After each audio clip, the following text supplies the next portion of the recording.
Gerindra mulai menjaring nama calon gubernur yang bakal dimajukannya dalam Pilgub DKI Jakarta pada tahun mendatang. Sandiaga Uno termasuk nama yang terjaring. Siapa lagi? Mari kita simak informasi berikut ini. Calon yang dijaring Gerindra adalah M. Taufik, M. Sanusi, Pak Sandiaga Uno, Bim Benyamin. Kemudian masih ada lagi Ahmad Muzani, Ridwan Kamil, Maijen Purnawirawan Syafri Samsudin, dan Saifullah. Saifullah ini Sekda Provinsi DKI. Iya, 8, kemudian akan mengerucut menjadi 3. Oke, Pak Sandiaga Uno seberapa optimis? Tentunya sebagai kader partai yang melihat proses ini akan melahirkan suatu mekanisme yang menarik sekali sih. Coba dilihat 8 orang ini dengan penuh kesungguhan akan turun 6 bulan ke depan untuk menangkap aspirasi masyarakat dan mencoba menawarkan ide, solusi, dan gagasan, dan tentunya melihat dengan mimpi yang sama-sama, nawaitunya ingin Jakarta lebih baik ke depan. Positif dan optimis kalau saya melihat prosesnya seperti ini, dan yang menang ini warga Jakarta sebetulnya, dan mereka bisa memilih dari 8 ini siapa yang layak untuk maju ke seleksi ketiga berikutnya untuk ditentukan oleh DPP Gerindra. Harusnya sih kalau tadi ada revolusi apa? Merah putih hijau, mestinya sih yang bisa menikmati warga Jakarta harusnya sih, kalau 6 bulan revolusi putih bagi-bagi susu gitu ya.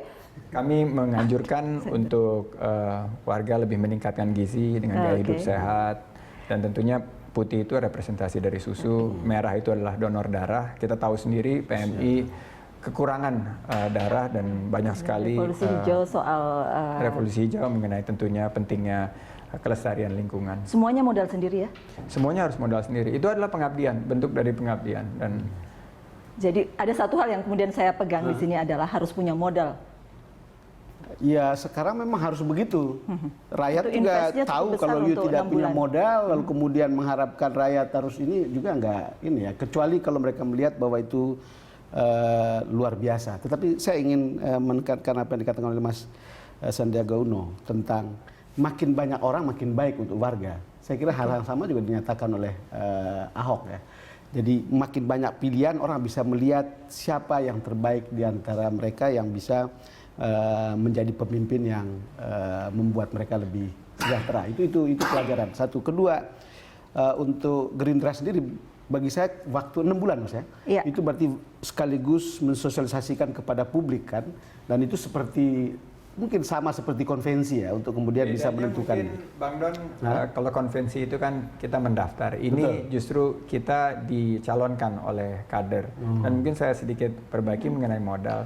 Kita diingatkan kemarin bahwa walaupun tidak ada batasan daripada budget yang dilakukan untuk program sosialisasi ini, tapi gunakan modal itu kan bukan hanya uang, capital, tapi juga kan keahlian kita, modal kita, keringat, menyapa mereka, mendengar mereka, dan memberikan solusi itu kan juga modal. Jejaring kita juga modal. Jadi kalau misalnya ada donor darah, kalau kita ajak komunitas kita untuk menyumbang darah itu kan nggak semuanya modal capital gitu. Ada 8 orang, menurut Pak Sandiaga Uno yang akan menikmati adalah warga Jakarta. Iya, saya coba ambil angle yang lain tentang turunnya 8 orang ini ya. Saya kira apa yang dilakukan Gerindra perlu diapresiasi. Karena apa? Karena kalau partai politik terlambat mensosialisasikan calon, waktunya akan makin pendek untuk kampanye.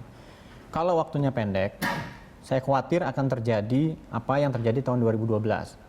Kampanye di mana menggunakan isu primordialisme, agama, etnisitas, dan lain-lain. Karena itu yang paling mudah memobilisasi dukungan. Gitu. Karena nggak cukup waktu. Para kompetitor ini nggak cukup waktu, mereka ngambil isu-isu begitu. Yang sebetulnya harusnya buat Jakarta udah lewat. Karena apa? Karena soal Jakarta itu soal yang lintas etnis, lintas agama. Orang banjir, mau Anda Islam, Kristen, Hindu, Buddha, ya banjir gitu kan. Kena demam berdarah, nggak lihat orang Padang, apa orang Jawa, apa orang keturunan Tionghoa, nggak ada gitu. Mau macet apapun. Mau macet ya sama-sama macet gitu kan.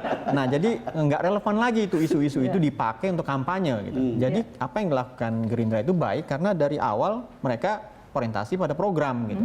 Nah mudah-mudahan nanti semua calon siapapun setelah definitif itu juga melakukan hal yang sama.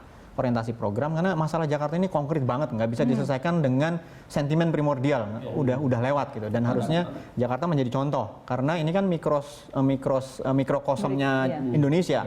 Kalau di Jakarta orang nggak bisa menyelesaikan soal etnisitas, rasial, primordialisme, sentimen agama, gimana jadinya daerah yang lain gitu. Kalau di ibu kotanya masih terjadi yang begitu. Dari survei Anda, masyarakat Jakarta lebih rasional?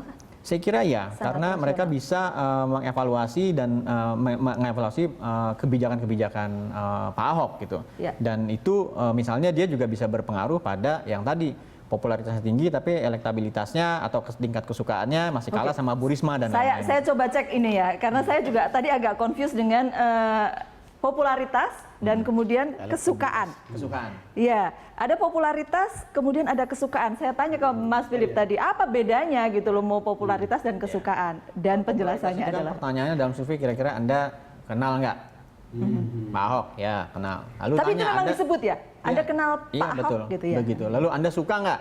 Gitu. Kalau nggak suka atau suka gitu. Makanya kemudian begitu ditanya tentang kesukaan, Pak Ahok nomor 3. Bu Risma yang di bawahnya Pak Ahok dari sisi popularitas, tapi lebih banyak orang-orang yang bilang kenal sama Bu Risma menyatakan bahwa juga suka sama Bu Risma. Saya kira Bu Risma memang cukup populer lah ya untuk bertarung melawan Ahok di Jakarta kalau jadi. Tapi yang penting tadi metode contrasting yang dilakukan oleh 8 bakal calon, saya belum calon ya. lah katakan itu, saya kira kalau menangkap tadi istilah revolusi putih merah, itu kalau istilah Betawi kurang ngejedak.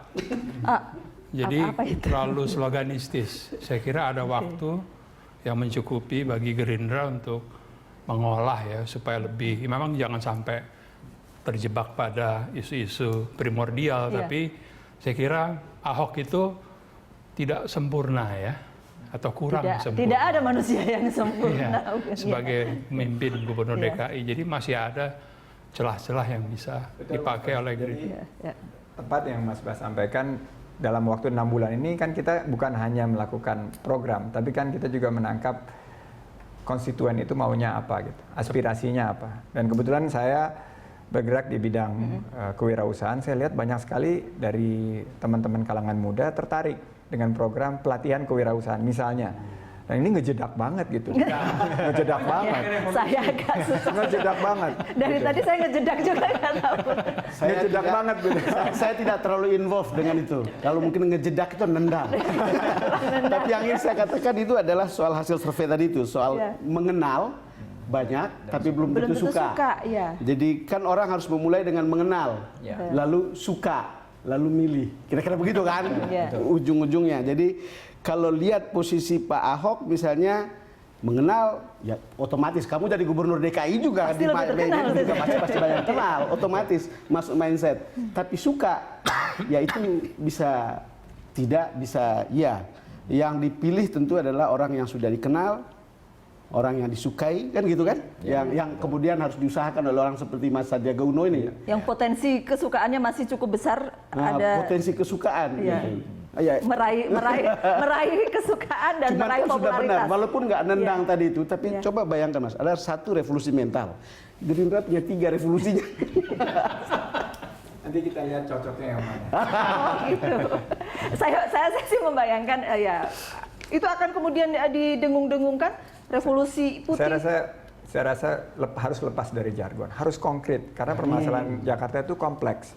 Dan saya lihat kalau melihat kesuksesan Pak Ahok, kita sudah lihat angkanya, apresiasinya dan beliau untuk anti korupsi, pembenahan birokrasi oke. Tapi permasalahan ekonomi apa sudah tersentuh? Dari golongan masyarakat yang bottom of the pyramid, apakah mereka merasakan pembangunan Jakarta? Itu mesti kita tes. Nanti 6 bulan ke depan kita harus lihat tersentuh nggak mereka dengan pembangunan dari Jakarta ini. Apa yang menjadi keseharian mereka, kekhawatiran mereka. Mereka bangun malam itu besoknya pengen apa sih?